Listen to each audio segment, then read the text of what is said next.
नमस्कार, आप देख रहे हैं स्वदेश आर। मैं हूं आपके साथ कविता थपलियाल और स्वदेश आर की आज शुरुआत करेंगे बड़ी खबर के साथ जो अमेरिका से आती हुई दिखाई दे रही है। अमेरिका में महंगाई ने पिछले 41 सालों का रिकॉर्ड तोड़ दिया है। सभी पूर्वानुमानों को तोड़ते हुए जून महीने में महंगाई दर 9.1% दर्ज की गई है। आपको बता दें 1981 के बाद पहली बार अमेरिका में इतनी ज्यादा महंगाई की दर आती हुई दिखाई दे रही है। और इतना ही नहीं, आपको अनुमान बताएं 8.8% यहाँ पर अनुमान था महंगाई का आने का, लेकिन इससे कहीं ज्यादा, अनुमान के कहीं ज्यादा महंगाई दर आई है। कोर सीपीआई की अगर हम बात करें तो ये 5.9% रही है और जबकि यहां पर अनुमान 5.7% का था। तो 41 साल का महंगाई का रिकॉर्ड तोड़ा है यूएस में। लेकिन चलिए विस्तार से इस पूरे समीकरण को समझते हैं। हमारे साथ एंसेट कैपिटल के मैनेजिंग पार्टनर अनुराग सिंह भी जुड़ गए हैं। स्वागत है आपका। शिकागो से जुड़ रहे हैं हमारे साथ अनुराग। गुड इवनिंग, स्वागत है आपका। आपकी तो खैर गुड मॉर्निंग हो रही होगी।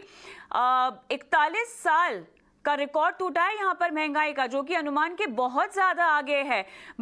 जो हम लगातार बातें कर ही रहे हैं मंदी को लेकर, रिसेशन को लेकर, अब इसके गहरे बादल पकड़ में ले चुके हैं अर्थव्यवस्था को। या जी Kavita, good evening to the viewers in India. And हाँ जी, यहाँ पर तो सुबह हो रही है और अच्छी सुबह नहीं रही है। देखिए कविता, इन्फ्लेशन जैसा कि काफी समय से हम जाहिर कर रहे हैं कि ये एंट्रेंच्ड हो चुका है अब सिस्टम में, और ये स्पाइरल जब एक बार बैठ जाता है इस यूएस में तो तकरीबन 30-40 सालों से इन्फ्लेशन कोई प्रॉब्लम थी ही नहीं। लेकिन अगर एक बार ये शुरू हो जाता है तो ये एक स्पाइरल बन जाता है जहां पर higher wages lead to higher inflation and higher inflation leads to higher wages. तो वो स्पाइरल को तोड़ना पड़ेगा कविता। तो ये ऐसा लग रहा है कि अब फेड को और एग्रेसिव होना पड़ेगा, और अक्रॉस द बोर्ड है कविता ये।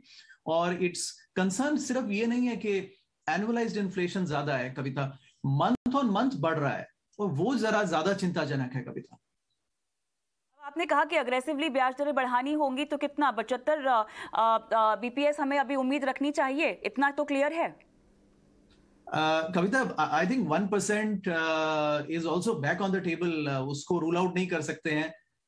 अभी बात हो रही है कि देखिए जितना जल्दी फेड 3 से 4% की रेंज में आएगा, जिसको वो 3.5% रेंज कहते हैं, एटलीस्ट उस पे तो तुरंत आ जाना चाहिए हमें। और उसके बाद भी हमें आई थिंक और 75 बिप्स की पॉसिबिलिटी पे को उसको हम रूल आउट नहीं कर सकते। तो कविता, हम अनचार्टेड टेरिटरी में है। जैसा आपने कहा 41 साल पहले ये लास्ट देखा गया था, उसको पॉल वोल्कर मोमेंट कहते हैं यूएस में, जहां पर इन्फ्लेशन 12, 13, 15, 17, 20% तक भी पहुंचा था, और उतनी ही तेजी से रेट बढ़ा के उसको क्विकली कंट्रोल में किया। तो आई थिंक कुछ हद तक, मैं नहीं कह रहा हूं और कोई ये नहीं चाहता है कि वो ऐसा सिचुएशन आए, लेकिन ऐसा लग रहा है कि ये बड़ा स्टिकी है। तो इस पे अहेड ऑफ द कर्व जाना पड़ेगा फेड को। इसको चेज नहीं कर सकते पीछे से, जो अभी लगता है फेड कर रहा है।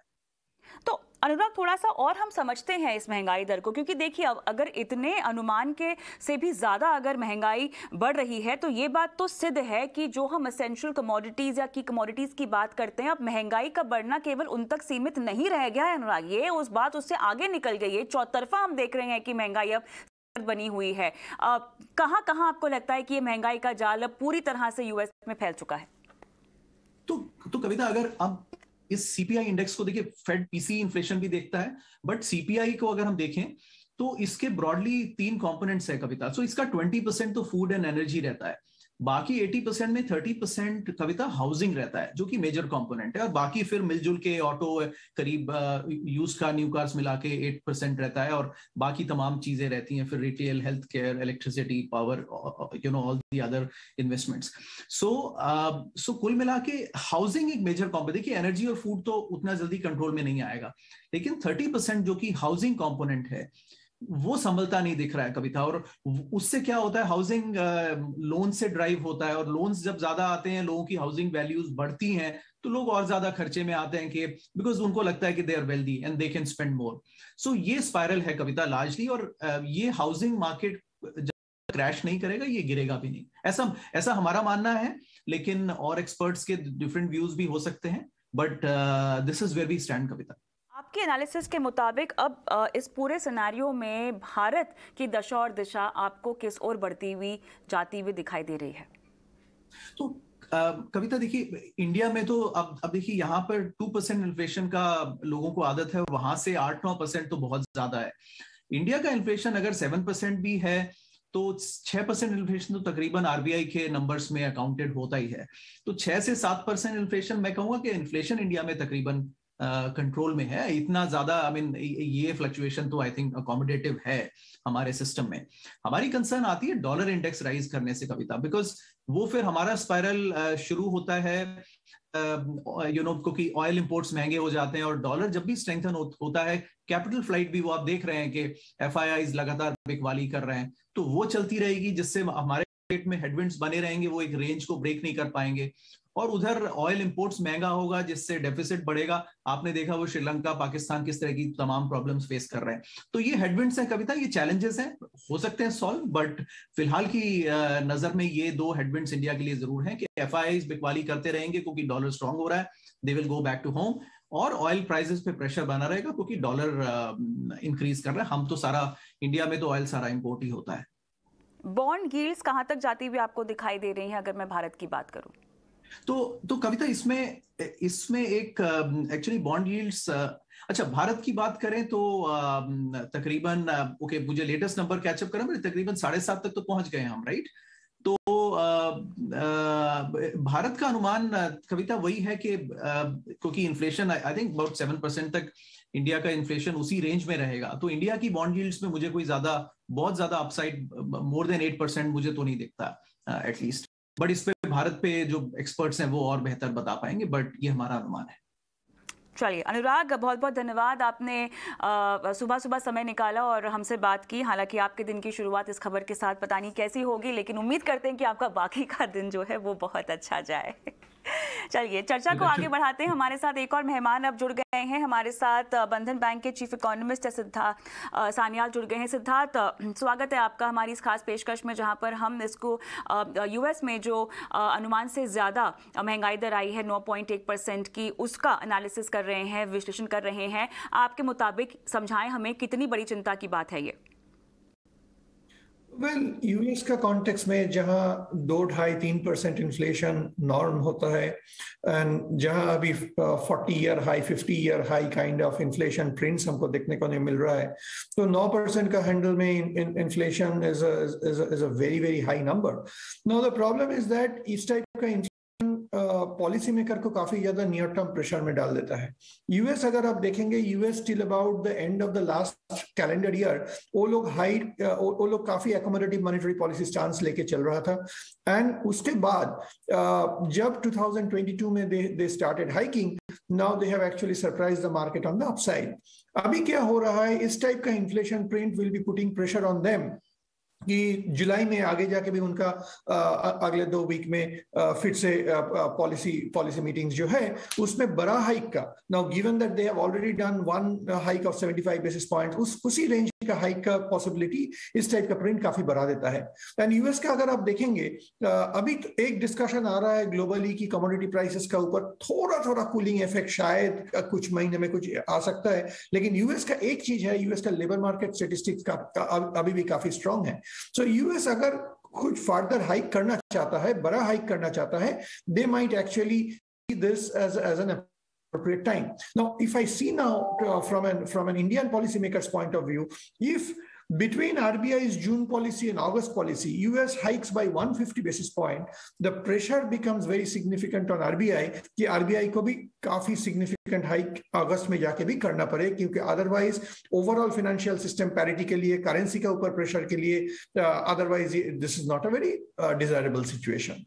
मुझे ये समझाएं सिद्धार्थ जी कि अगर देखिए महीने दर महीने हम देख रहे हैं कि यूएस में महंगाई की दर बढ़ती ही जा रही है। 8.8% का अनुमान था, 9.1% आई है। आने वाले वक्त में भी अगर इतनी अनुमान से आगे महंगाई दर आती रही, अभी तो लगभग 1% की ब्याज दरें बढ़ने की हम बात कर ही रहे हैं, एटलीस्ट जो हमारे आपसे पहले पैनलिस्ट थे उनका तो यही कहना था। तो अब कितनी और दरें बढ़ेंगी वहां पर? सवाल यहाँ पर यही है कि काबू में करने के लिए कितने ज्यादा अग्रेसिव कदम फेड को जो है वो उठाने पड़ेंगे। देखिए, फेड के लिए तो एक फेड पब्लिक डोमेन में उसका डॉट प्लॉट्स देते हैं, तभी वो डॉट प्लॉट्स का हिसाब से भी हम अगर देखेंगे तो बहुत जल्दी ये फेड का जो फेडरल फंड्स रेट है वो 3% का जोन में चले जा सकता है बहुत जल्दी, कुछ ही महीनों में।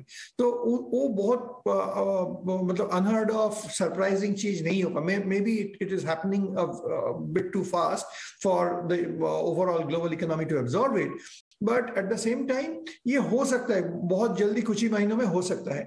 अभी बात ये है, अभी आगे जाके देखना पड़ेगा कि जैसे कि हम बोल रहे हैं, थोड़ा साइन, थोड़ा एक्सपेक्टेशन, कुछ बिल्डअप हो रहा है कि यूएस करेंसी इतना स्ट्रांग हुआ है, यूएस इंटरेस्ट रेट इतना हार्डन किया है, एक एक्सपेक्टेशन, और थोड़ा सा यूएस में रिसेशन का फियर्स आने लगा है इतना बड़ा इकोनॉमी में। तो एक पॉसिबिलिटी ये है कि जितना इन्फ्लेशन फियर आज का दिन में लग रहा है, 3-6 महीना down the line all of a sudden थोड़ा सा सिनेरियो हो सकता है।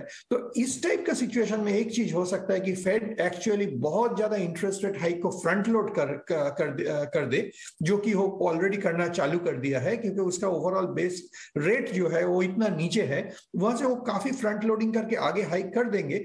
लेकिन उसके बाद 6 महीने के बाद situation can be very different. ऐसा नहीं है कि आज का दिन में बहुत ज्यादा हाइक कर रहा है मतलब अगले पूरा 1 साल वो ऐसा ही हाइक करते जाएगा, ऐसे शायद नहीं होगा। लेकिन पॉलिसी मेकर्स हर जगह हम लोग ये देख रहे हैं, यूएस में देख रहे हैं, टू सम एक्सटेंट इंडिया में देख रहे हैं, they don't want to take risk with this inflation at this moment. एक बड़ा रीजन इसलिए ये है कि इंडिया में एक्चुअली, इंडिया का कॉन्टेक्स्ट में अगर हम इसको फिर से कनेक्ट करें, इंडिया में आज का दिन क्योंकि हमें इंडिया के कॉन्टेक्स्ट को थोड़ा सा अलग देखना होगा। हमें यहाँ पे 7% महंगाई की तो आदत है ही है, लेकिन और अभी हम फिलहाल देख रहे हैं कि जो की कमोडिटीज की जो महंगाई दर है उसमें थोड़ी सी नरमी आती हुई दिखाई दे रही है। जिस तरह से मॉनसून हम पूरे देश में अब अच्छे से फैलता हुआ देख रहे हैं, वो भी हमारे लिए पॉजिटिव काम कर सकता है। लेकिन क्या उससे ओवरऑल महंगाई हमें बाहर से प्रभाव डाल रही है, इम्पैक्ट डाल रही है, वो कम होगी या नहीं होगी? आरबीआई यहाँ पर कितनी कड़ाई से और कितनी अग्रेसिवली दरें बढ़ाएगा? अब सारे सवाल यहाँ पर आके रुक जाते हैं। नहीं, बिल्कुल, मैं भी वही आपको बोल रहा था कि आप इंडिया में आज का दिन में हम लोगों का 7% इन्फ्लेशन दिख रहा है। अभी बहुत दिन पुराना नहीं हुआ कि इंडिया में 12% इन्फ्लेशन भी हम लोग देखे हैं, लेकिन उससे भी मैं बोल रहा हूं, तब भी मैं बोल रहा हूं कि ये 7% इन्फ्लेशन थोड़ा चिंता की कारण इसलिए हो सकती है कि तब 12% इन्फ्लेशन 1-2 पेरिशेबल कमोडिटी के लिए अगर होता है कि आलू का प्राइस बढ़ गया, ऑनियन का प्राइस बढ़ गया, टमाटो का प्राइस बढ़ गया, ये सब शॉर्ट साइकिल क्रॉप है, ये सब 200-500% इन्फ्लेशन बढ़ गया तो स्टेटिस्टिकली इन्फ्लेशन बहुत बढ़ जाता है, लेकिन जब वो सुधरता है 2-3-4 महीने 6 महीने में सुधर जाता है। लेकिन आज का इन्फ्लेशन फूड प्राइसेस में भी आया है, मेटल्स में भी आया है, एनर्जी प्राइसेस में भी आया है, सर्विसेज इन्फ्लेशन में भी आया है। So in this kind of a situation no central bank will take any major risk. So central banks are playing very safe at this time. करना चाहिए, बहुत सारे करेंसी के ऊपर भी थोड़ा वोलेटिलिटी हम लोग देखा है। तो ये सिचुएशन में US central bank, Indian central bank, many other central banks, ये लोग शायद जो उसका हाइक करने का है उसको फ्रंट लोड करके कुछ दिन, 2 महीना, 3 दिखेगा कि आगे जाके कितना ग्रोथ का ऊपर इम्पैक्ट दिखेगा, कि आगे जाके कितना ग्रोथ का ऊपर इम्पैक्ट हो रहा है, आगे जाके कितना इन्फ्लेशन का ऊपर इम्पैक्ट हो रहा है, and then possibly 3 to 6 months down the line और एक फ्रेश स्टांस ले सकता है। लेकिन आज का दिन में फ्रंट लोडिंग का chance becomes very high with this kind of inflation rates. बिल्कुल, बहुत उम्दा तरीके से आपने पूरी समझाइश दी। सिद्धार्थ जी, बहुत बहुत धन्यवाद, आपने समय निकाला इस बेहद खास पेशकश के लिए। और इस बीच आपको बता दें, जो ओपनिंग हो रही है